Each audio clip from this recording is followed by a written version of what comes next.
1987 жылдың 23 қазаны. Түнгі сағат 2:47. Паншир уәлаятындағы тар шатқал. Ауа райы 0-ден жоғары 3 градус жылы. Жел дизельді генератордың жанған май иісімен ұсақ шаңда ұшырып әкелуде. Үңгірдің аузында 4 маджахет жанып жатқан шүберек салынған кемір қалбырға қолдарын жылтып отыр. Біреуі кеңес генералы туралы әзіл айтуда. Қалғандары ауыздарынан будақтап, ақырын күліп қояды. 7 минуттан кейін олардың үшеуі өледі. Ал төртіншісі бұл шатқалда адам кейпіндегі шайтан аң аулап жүр деп айғайлап тауға қашатын болады. Аға сержант Марат Қасенов олардан 20 метрдей жерде жартас қуысында жатты. Үстінде құрғақ шөп жұлындары мен ауған көрпесінің жыртықтары тігілген дөрекі қапшықтан жасалған сұр қоңыр жамылғы. Беті мен қолдарына саз бен күл қоспасы қалың жағылған. Басында шүберектермен және сексеуіл бұтақтармен оралған ескі панама. Жасы 29-да. Бас барлау басқармасының арнайы жасағында 7 жыл қызмет еткен. Жаудың 94 адамын көзін құртқаны нақты расталған. Оның ішінде 81-і 4 метрден кем қашықтықта пышақпен жойылған. Соңғы 4 ай бойы оны жасақтарда дала бөрісі деп атайтын. Үнсіз, кейде жай ғана дыбыссыз келетін жан дейтін. Ол өзіне тағылған лақап аттарға еш мән бермейтін. Ол тек өз жұмысын істейтін. Марат Жетісу Алатауының бөктеріндегі ауылда дүниеге келген.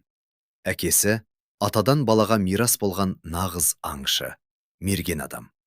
Анасы ер азаматтары қасқырды құрықпен ұстап, киіз үйдің жанында ақбөкенді оқсыз алатын кекті рудан шыққан. 5 жасынан бастап ол тасты жердегі іздерді оқуды үйренді. Иісін білдірмеу үшін желге қарсы жүруді меңгерді. Барыс суатқа келгенше тас қуысында сағатта күтуге дағдыланды.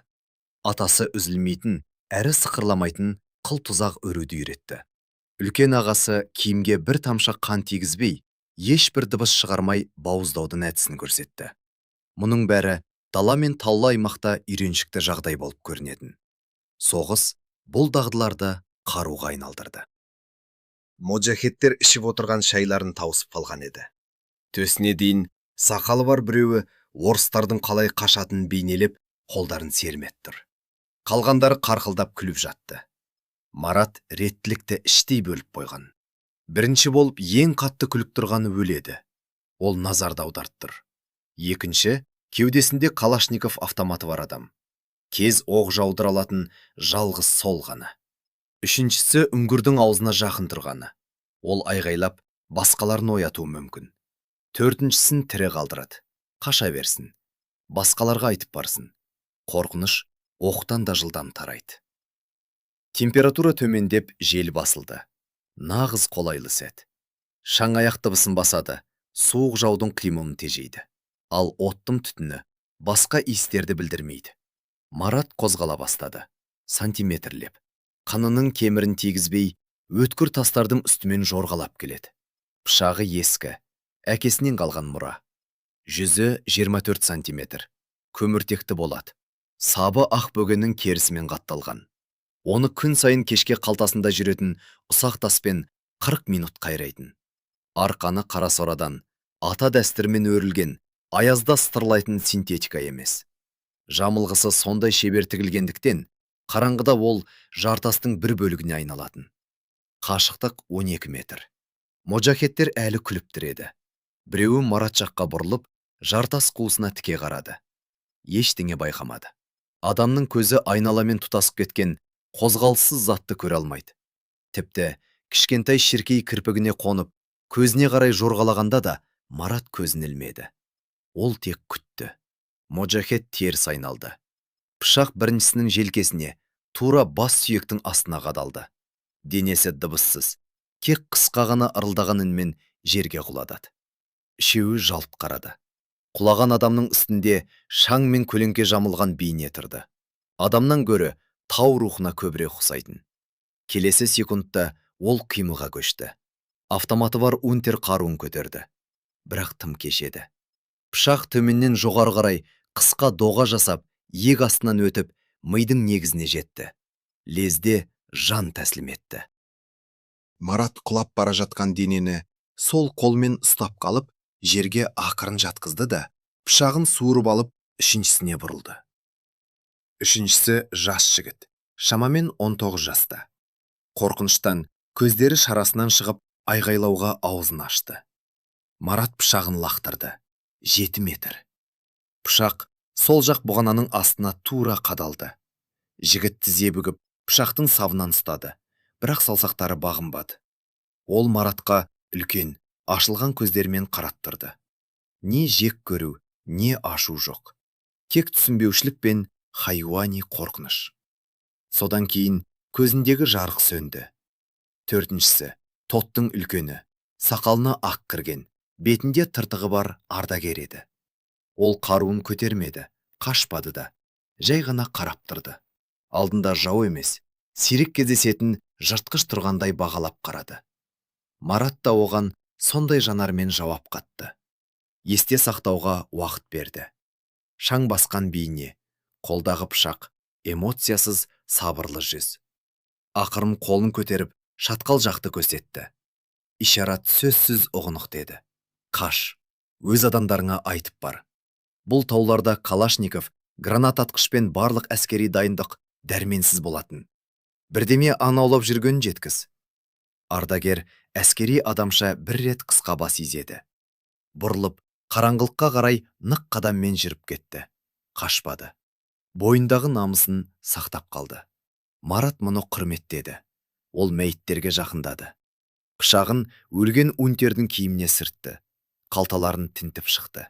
Бір-екі хат, отбасының суреті, жазбалары бар қойын дәттер. Бәрін беліндегі су өтпейтін қапшыққа салды. Үңгірге көз тастады. Онда тағы 7 адам ұйықтап жатты. Кіріп, бәрін ұйқыда жатқан жерінде бауыздап тастауға болар еді. Бірақ бұл жай ғана қасапқа айналар еді. Оның мақсаты жаппай қыру емес, қорқыныш ұялату. Өлілер тек статистика, ал түнде үңгірден шығуға қорқатын тірілер тактикалық басымдық. Марат бұрылып қараңғылыққа сіңіп кетті. 5 минуттан соң ұйықтап жатқандар төртіншінің айғайынан оянады. Дүрбелең, іздеу, айтыс басталады. Бұл адам ба, әлде жын ба? Қорқыныш шатқалдар бойымен жұқпалы дерттей тарайды. 40 минуттан кейін Марат кеңес әскерінің бекінісіне жетті. Күзетшіге құпия сөзді айтып, Бруно сымдарының арасынан өтті. Рота командирі Андрей Петрович Смирнов, тәжірибелі офицер, жертөледе күтіп отырған еді. Маратқа ұзақ қарап, құжаттарды алды да ақтарып шығып, ақырын ғана, тағы да оқсыз ба, деді. Марат бас изеді. Басшылық мұндай әдістерді қайдан үйренгенді сұрап жатыр. Ертең арнайы бөлімнен майор келеді, дайындал. Марат үнсіз бас изеді. Ерте ме, кеш пе, осылай боларын білген. Адамның моральдық бейнесін бақылайтындардың назарына ілікпей, ай сайын адамдарды пышақпен жайрату мүмкін емес еді. Келесі күні 24 қазан, сағат 11-ден 40 минут кеткенде, рота орналасқан жерге 2 Урал көлігімен арнайы бөлімнің майоры келді. Далалық киімінде ешқандай айырым белгілер жоқ. Тек погонында кішкентай жұлдызша ғана бар. Қасында үтіктелген киім киген, соғыс көрмегені көрініп тұрған 2 автоматшы жүр. Майордың аты Виктор Николаевич Морозов еді. Жасы 42-де, арық келген. Сұр көздерінде еш эмоция жоқ. Кеудесінде бірде-бір марапат жоқ. Ауғанстанға мұндайлар сирек. Тек нақты іспен ғана келетін. Маратты рота командирінің жертөлесіне шақырды. Андрей Петрович үстел орнына қолданылатын оқ-дәрі жәшігінің артында отырды. Виктор Николаевич қабырғаға сүйеніп қою қара шай ішіп тұрды. Бұл жерде қазақи тәрбиеге сай темекі алынып тасталды. Марат кіргенде майор үнсіз ғана орындыққа ишарат жасады. Үшеуі отырды. Андрей Петрович бәріне термостан шай құйып берді. Майор сөзді бірден бастады. Аға сержант Қасенов, сіздің жеке іс қағазыңызда қызық жазбалар бар. Әскерге дейін Жетісу алатауында кәсіби аңшы болғансыз. 76 жылы 102 бап бойынша жауапқа тартылып, бірақ ақталғансыз. Өзін өзі қорғау, Өлген адам ауылымызды жаңаша ұжымдастыруға келген колхоз бастығы екен. Куәгерлер бірінші болып, оның қол жұмсағанын растаған. Бірақ фактінің аты факт. Кеңес одағының азаматы билік өкілін өлтірген. Мұндай нәрселер өшпейді. Марат қолындағы саптаяққа қарап үнсіз отырды. Үндемеді. Содан кейін әскер, арнайы жасақ, Ауғанстан. 79 жылдан 83 жылға дейін түрлі топтарды. Кейін біздің бригадаға бекітілгенсіз. 84 жылдан бері тұрақты түрде біздің сектордасыз. 114 адамның көзін құртқанымыз расталған. Оның ішінде 89-ы пышақпен. Әдісіміз үнемі бірдей, дыбыссыз, жақыннан, оқ қаруынсыз. Командирлер тамаша нәтиже деп жазады. Саяси қызметкерлер болса, бұл әдістер сұрақ тудырады деп қосады. Майор шайын ұрттап қойды. Өмір бойы қанша адам болды, Марат? Тек соғыста емес, жалпы. Марат жанарын көтерді. 1 секунд ойланды. Нақты санамапты. Әскерге дейін 3, 2 браконьер, 1 баяғы бастық. 81 жылы 47. Кейін жаңылысып қалды. Күніне 6-7 адам болған кездер де бар. Расталғаны 114. Ықтимал саны 150-ге жуық. Морозов күткен жауабын естігендей басы еді. Біз сіздің өмірбаяныңызды зерттедік. Қазақтың нағыз мергендері, ата дәстүрін берік ұстанғандар. Оқсыз аң аулау дағдылары. Тау мен далада сіз өз үйіңіздегідейсіз. Адам мен аң арасындағы психологиялық кедергіден тез өткенсіз. Бәлкім тым тез өткен боларсыз. 81 жылы командирлер сізді тұрақсыз деп шығарып тастамақ болған. Бірақ Ауғанстанда үлкен соғыс басталды. Содан шығаруды тоқтатты. Өз ісін білетіндер керек болды. Майор жәшіктің шетін нұсқады. Соғыс аяқталып келеді. Саяси бюро келіссөздер жүргізіп жатыр.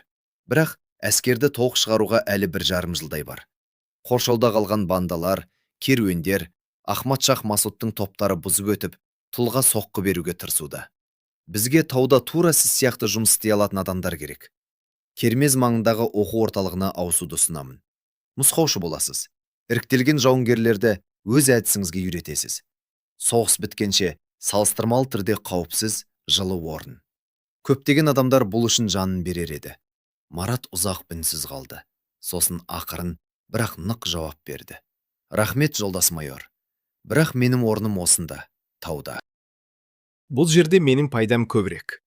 Орталықта мен ұстаз емеспін. Менің білетінімді тақтаға жазып түсіндіру мүмкін емес. Бұл жарғы емес. Бұл пейсік. Морозов оған 10 секундтай қарақтырды. Сосын миығынан күлді. Бас тартатыныңызды білген едім. Сіз сияқты адамдар сынып бөлмесі үшін жаратылмаған. Соғыс сіздің табиғи ортаңыз. Соғыс біткенде қайда барарыңызды білмейтін боласыз. Майор орнынан тұрды.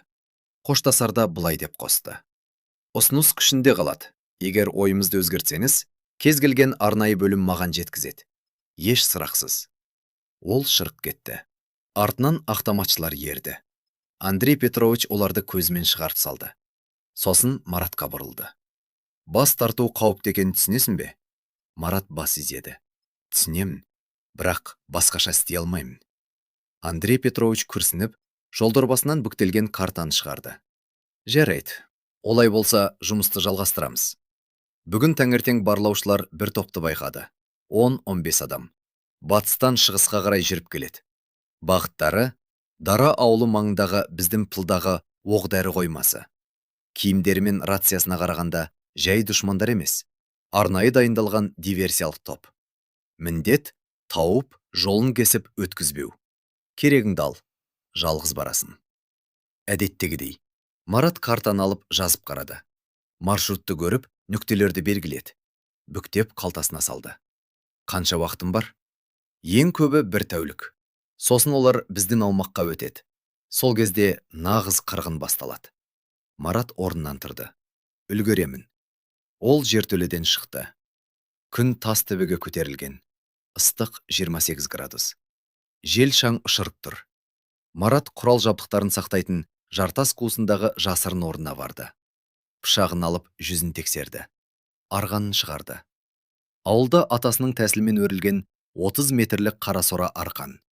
Қалдырылып кеткен ауған мин алаңынан алынған жұқа болат сымның орамын алды. Дайындала бастады. Ол білетін. Бұлар қарапайым маджагеттер емес. Бұлар кәсіпқойлар. Демек, басқаша жұмыс істеу керек. Кек пышақпен ғана емес. Тұзақтар құру қажет. Қорқыныш пен шыдамдылық керек. Марат оларды базадан шыққаннан кейін 4 сағаттан соң тапты. Іздері жаңа еді. Шаңды соқпақтағы әскери бәтеңкенің іздері. 7,62 калибрлі түсіп қалған бос гильза. Жел ұшырып үлгермеген тердің иісі. Топ 10 адам. Тізбектеліп жүріп келеді. Араға шықтықтары 4-5 метр. Бәрінде автомат. Екеуінде гранат атқыш бар. Командирінің арқасында рация. Сенімді, артық қимылсыз қозғалып келеді. Кәсіпқойлар.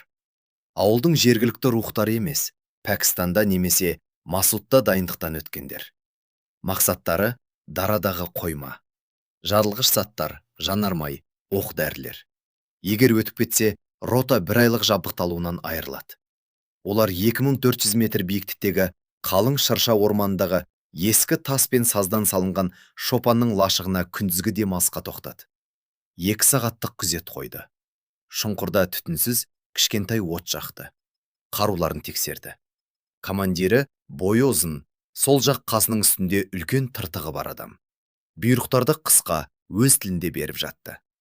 Марат 120 метр жерде, жартастың артында жатты. Дүрбімен бақылады. Бәрін көріп тұр. Қаруларын қалай тазалап жатқанын, тамақтарын қалай бөліп жатқанын, командирдің картаны қалай ашқанын. Бәрін бірден өлтіру мүмкін емес. Тым көп. Қарулары тым мықты, тым сақ. Оларды ішінен сындыру керек еді. Алдымен қорқыныш, сосын қателіктер, содан кейін бір-бірлеп өлім. Ол 400 метр артқа шегінді. Ескі арша астынан ыңғайлы ой тапты. Жамылғысын шешіп, құрал жабдықтарын жайып қойды. Ең алдымен пышақ. Жүзін тексерді. Қолдағы түкті қыратындай өткір. Сосын арқан. 30 метр. Мықты. Сықырламайды. Одан кейін шаштай жұқа. Бірақ 150 килограмм салмақ көтеретін болат сымның орамы. Және 3 кішкентай пышақ. Тұзақтар үшін. Ол топтың лашықтан мақсаттарына қарай шығуы мүмкін 3 соқпақты таңдады. Әр қайсында тобық тұсында тартылған таспен және құрғақ шөппен бүркемеленген 2 сигналдық болат сым бар. Сүрінгенде сым тартылады. Жоғардан сигнал ретінде тас құлайды. Шу қалғандарына ескерту жасайды. Бірақ бұл кек барлау ғана. Нағыз тұзақтар. Әр қарай. 2 соқпақта шұңқырлар қазылған. Тереңдігі тізеден келеді. Үстіне бұтақтар мен тастар қойылған. Түбінде 45 градус бұрышпен жоғары қаратылған 4 үшкір арша қазығы бар. Бірден өлтірмесе де аяғын сындырады, немесе табанын тесіп өтеді. Жасырынған жаралы нағыз жүк. Топ оны көтеріп жүрсе, жылдамдығын жоғалтады. Тастап кетсе, рухы түседі. Ең ыңғайлы, кең әрі жайпақ негізгі соқпақта басты тұзақ орналасқан. Қолдың жуандығындай жас аршаны Марат жерге қарай иіп, қағылған қазыққа арқанмен бекітті. Үшіне диаметрі 40 сантиметр болатын, ересек адамның кеуде тұсына келетін арқаннан ілмек байлады. Бәрі шөппен және таспен бүркемеленген. Механизм қарапайым. Көлденен тартылған жіпке кеудесі тигенде, қазық суырылып, арша тез жазылады да, ілмек мойынға оралып қысылады. Мойын омыртқасының сынуы немесе тыншығу 2-4 секунд ішінде.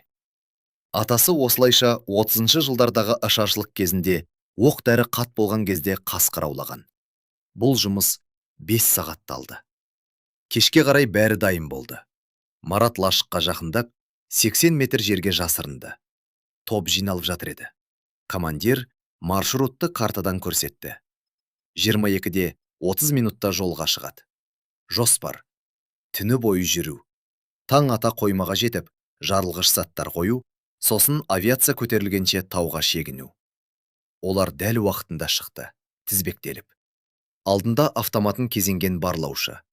Оның артында тыртығы бар командир. Қалғандары арағашықтық сақтап келеді.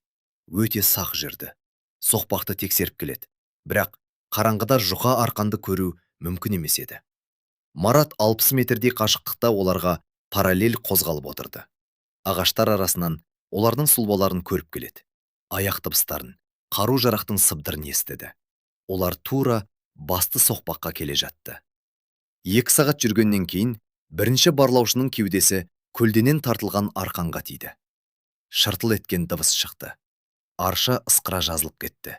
Ілмек мойынға оралды. Денені 2 метр биіктікке лақтырып жіберді. Омыртқаның сықырлаған дауысы. Лезде жан тапсырды. Бәрі бітті.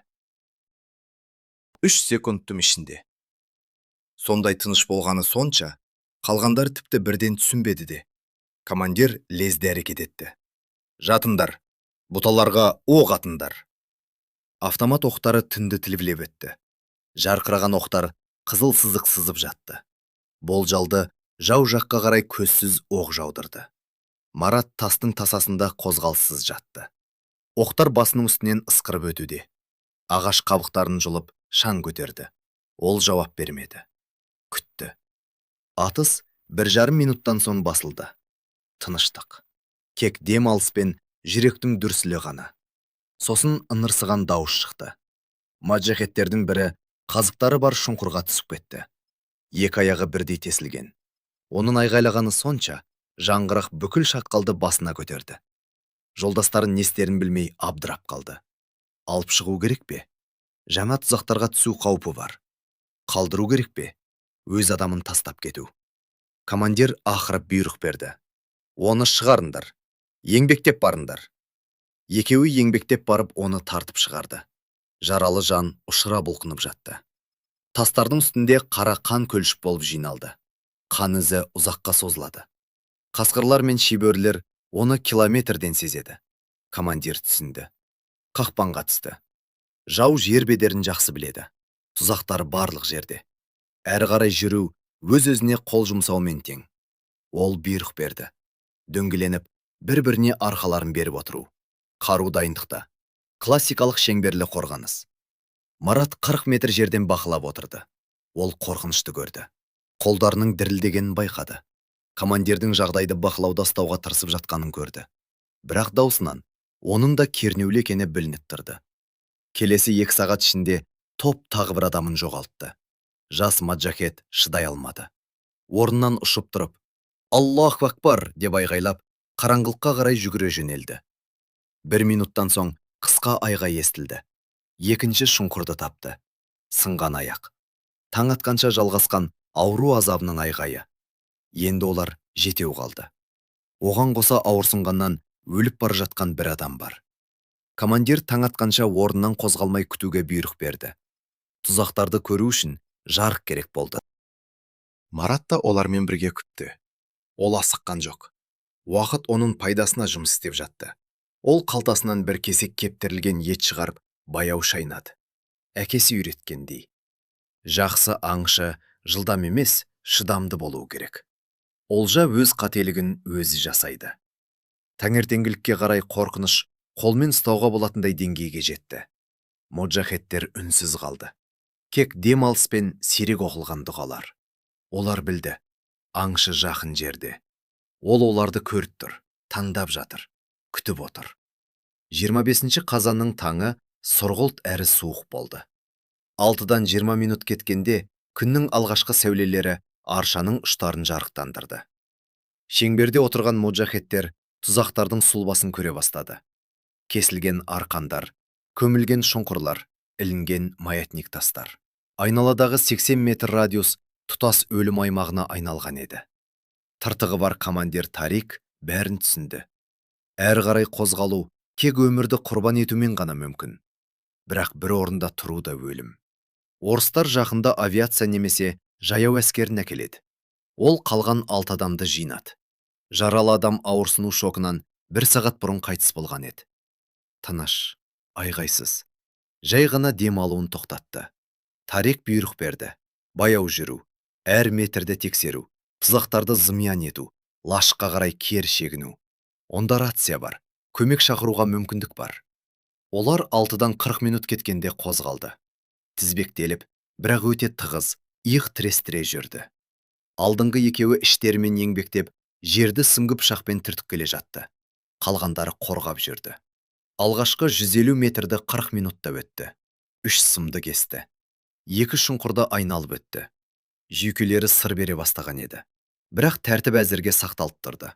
Марат 50 метрден бақылап келеді. Тариктің өзін-өзі қалай қолға алғанын көрді. Дүрбеленді басты. Кәсіпқойлығына қайта оралды. Тұзақтар бұрынғыдай тиімді жұмыс істемеді. Тактиканы өзгерту керек еді. Тікелей шабуылға көшу қажет. Бірақ 6 адамға ашық шабуыл жасау өлімге басты тігумен тең. Оларды бөлу керек. Қателесуге мәжбүрлеу қажет. Ол топты басып озып, соқпақ кеуіп қалған өзен арнасын жағалай өтетін шатқалдың тар жеріне шықты.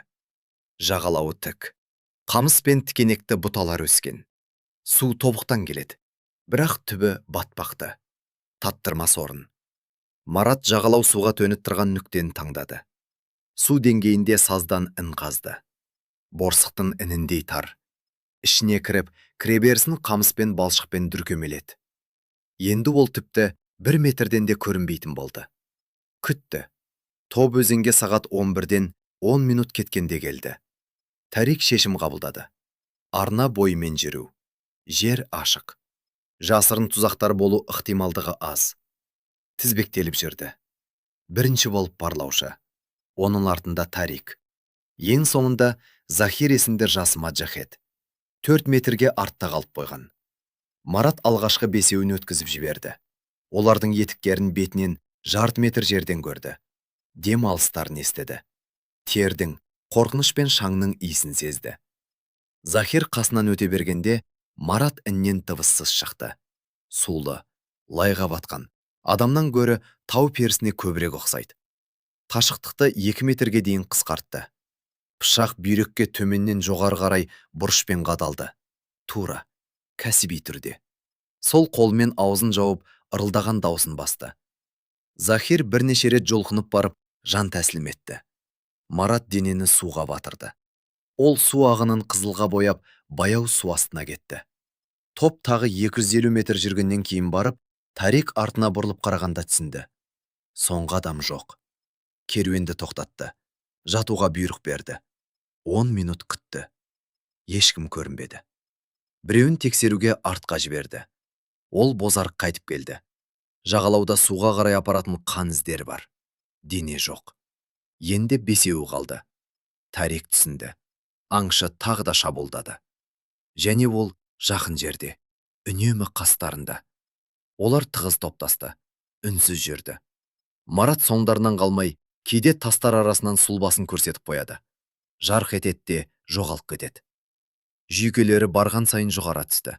Шаршау меңдеді. Қорқыныш тәртіпті бұза бастады. Күндізгі сағат 2:30-да олар қалың тұзақтар аймағына қайтып келді. Таңертең алғашқы ілмекті тапқан жерге.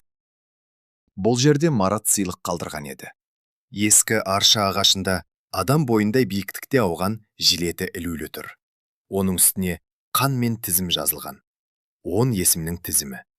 9-ы сызылған. Тек Тариктің аты ғана қалған. Тізім астында бір ғана сөз. Қаш. Тарик жилетті алды. Ашып қарады. Қолдары дірілдеп кетті. Ол түсінді. Аңшы есімдерді біледі. Әр қайсысын таниды. Кезекпен сызып жатыр. Оны ең соңына қалдырыпты. Бәрінің қалай өліп жатқанын көру үшін. Ол қағазды мыжып тастады. Бірақ қорқыныш ішіне кіріп үлгерген еді. Олар жолын жалғастырды. Жарты сағаттан соң тағы біреуі қаза тапты. Омар сүрініп кетіп, бұтақтан ұстай алған еді. Маятник іске қосылды. Арқанға байланған ауыр тас кеудеге келіп соғылды. Қабырғаларының сынған дауысы естілді. Мойыннан төмен қарай паралич. Тарик қасына отырды. Омар жалынышты көзбен қарады. Тапаншадан атылған оқ. Мейірімділік. Жаңғырық шатқалды бойлап кетті. Үшеуі қалды. Тарик, Хамид және жас Юсуф.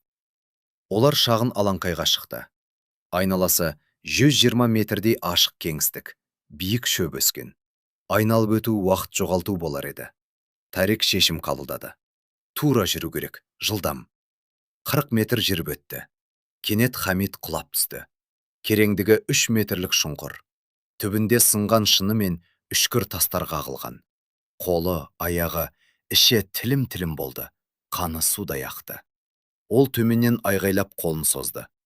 Тарик қарады да тапаншасын шығарды. Бірақ атпады. Оқ шығындап не керек? 5 минуттан соң айғай басылды. Енді екеуі қалды. Олар лашыққа кешкі сағат 5:30-да жетті. Ішке баса көктеп кірді. Рация орнында екен. Тәрек дірілдеген қолдармен оны қосты. Апат сигналын бере бастады. Юсуф есік алдында автоматын кезеп тұрды. 10 минуттан соң байланысқа шықты. Бөгелдермен бұрмаланған дауыс естілді. Жеке басында раста, код. Тәрек айтып берді. Дауыс жауап қатты. Көмек жібере алмаймыз. Ауа райы бұзылды. Резервтер бос емес. Өздерің шығыңдар. Ең жақын қауіпсіз аймақтың координаттары солтүстік батысқа қарай 18 километр. Тәрек жазып алды. Юсуфқа қарады. Ол кеңселіп тұрды. Көздері шыныдай қатып қалған. Сәлден соң сынып кететін түрі бар. Олар 12 минуттан кейін шықты. Артық нәрсенің бәрін тастады. Тек қару, оқ-дәрі, флягалар ғана. Күн батуға жақындап қалған. Оларда жарық уақытынан 3 сағат қана бар еді. Жылдам жүрді. Айналадағы орман тынышталды. Құстар ән салған жоқ. Тіпті жел де басылды. Юсуф дұғаларын күбірлеп оқып келеді. 3 километрден кейін Юсуф тоқтап қалды. Бұталарға қарап қатты да қалды. Онда мәйіт ілулі тұр еді. Түнде жоғалып кеткен өз тодының адамы. Қолдары байланған. Кеудесіне қанмен жазылған келесі сенсін. Юсуф айғайлап жіберді. Бұрылып кері қарай қаша жөнелді. Тарик тоқта деп айғайлады. Пайдасы жоқ. 3 минуттан соң орман ішінен қысқа айғай естілді. Сосын тыныштық орнады. Тарик жалғыз қалды. Ол әр қадамын тексеріп, өте баяу жүріп келеді. Қолында автомат, саусағы шүріппеде. Жүйкесі әбден жұқарған. Әрбір сыбдыр бұрылып бос кеңістікке оқ атуға себеп. Түн тез түсті. Қою қараңғылық. Тарик жартастың астынан ыңғайлы орын тапты. Арқасын тасқа сүйеп, автоматын тізесіне қойды. Ұйықтамауға бекінді. Таңның атуын күттік. Таңертең өз адамдарына дейін соңғы 12 километр қалмақ. Марат одан 25 метр биіктегі кертпеште отырды. Қараңғыдағы сұлбаны көріп тұр. Күтті. Ол білетін. Жақында сөйлесетін уақыт келеді. Түн оқ атылмай өтті. Тарик көзін ілместен тас астында отырды.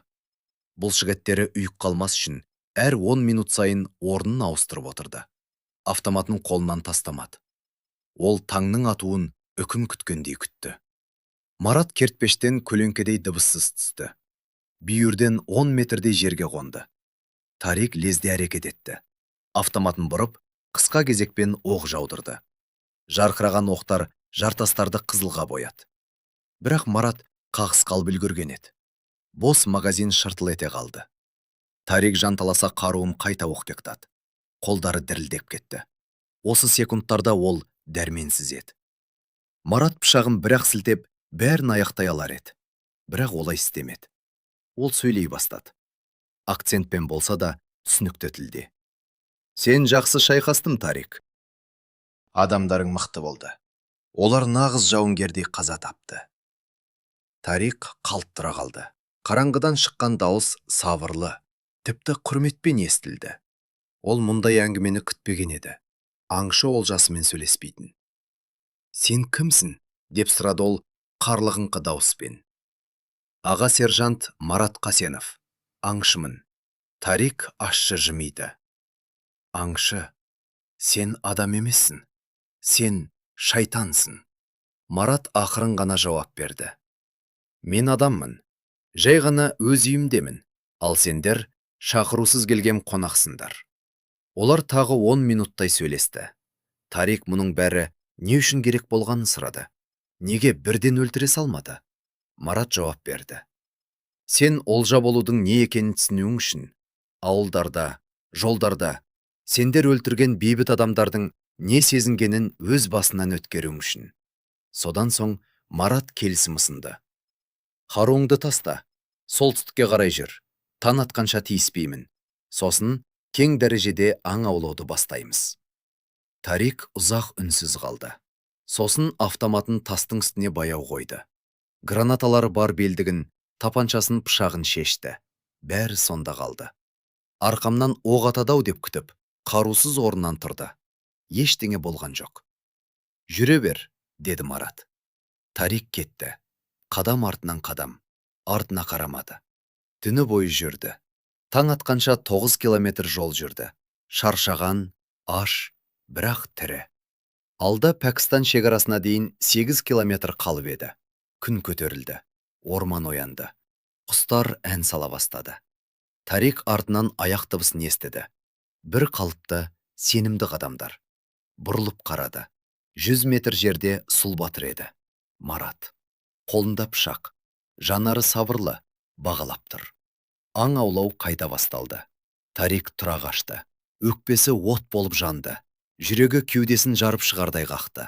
Ол құлады. Қайта тұрды. Әр қарай жүгірді. Бетінен қан мен тер сорғалап ақты. Ол енді командир емес еді. Ол қамауға түскен аңға айналды. Ашық алаңқайға шықты. Тоқтады. Жерден ауыр ағаш бұтағын алды. Бұрылды. Күтті. Марат орманнан баяу шықты. 10 метр жерге келіп тоқтады.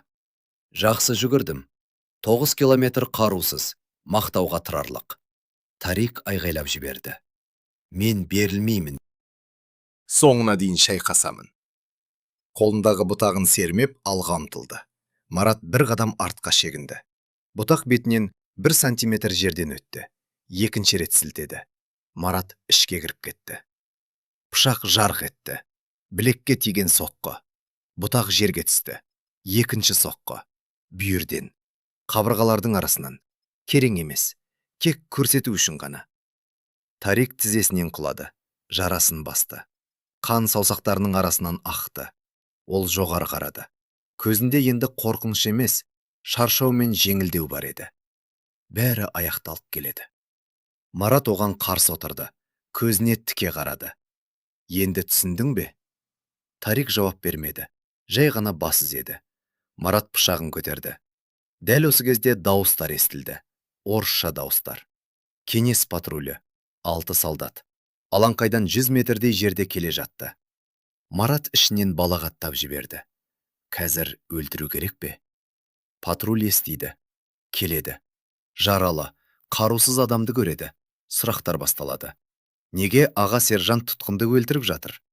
Неге пышақпен арғадан ұрады? Соғыс аяқталып келе жатқан. Нәтижелерден гөрі әдістер маңыздырақ бола бастаған кез. Ол орнынан тұрды. Тарикке соңғы рет қарады. Жолым болды. Патруль сені құтқарды. Бұрылып, тастар арасына сіңіп кетті. 1 минуттан соң солдаттар алаңқайға шықты. Тізе бүгіп, қансырап отырған маджахетті көрді. Автоматтарын кезеп, қоршап алды. Сержант. Кімсің? Деп сұрады. Тарик орысша шала шарпы сөздермен жауап берді. Диверсантпын. Берілемін. Жаралымын. Оны таңып штабқа жеткізді. 2 тәулік бойы тергеді. Ол бәрін айтып берді. Топты, тұзақтарды, аңшыны, түнгі әңгімені, қуғынды, келісімді, соңғы жекпе-жекті.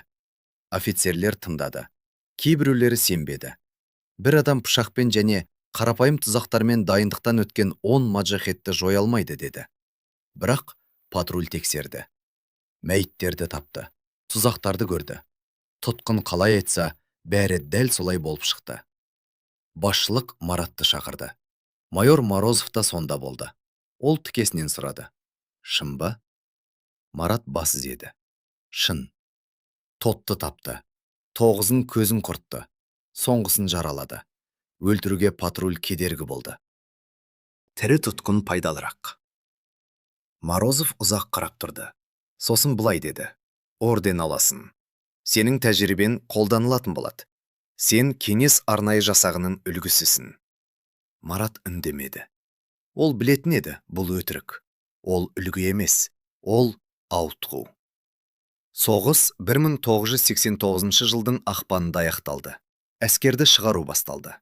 Марат 1990 жылы әскерден қайтты. Медальдар, алғыс хаттар, Алматыға дейінгі пойыз биледі. Ол ауылына оралды. Адамдар оны батырдай қарсы алды. Дастарқан жайып, сұрақтар қойды. Ол қысқа ғана жауап беріп отырды. Егжей-тегжейін айтпады. Қорыққа қорықшы болып жұмысқа тұрды. Үйленді. Ұлды болды. Бірақ ішінде бір бостық бар еді. Бейбіт өмір тым түссіз көрінетін. Ол апталап тауға кетіп қалатын болды. Мылтықсыз, тек пышақпен ғана аң аулады. Себепсіз тәуекелге баратын. Әйелі оны түсінбеді. 4 жылдан кейін кетіп қалды. Баласын алып кетті. Марат жалғыз қалды.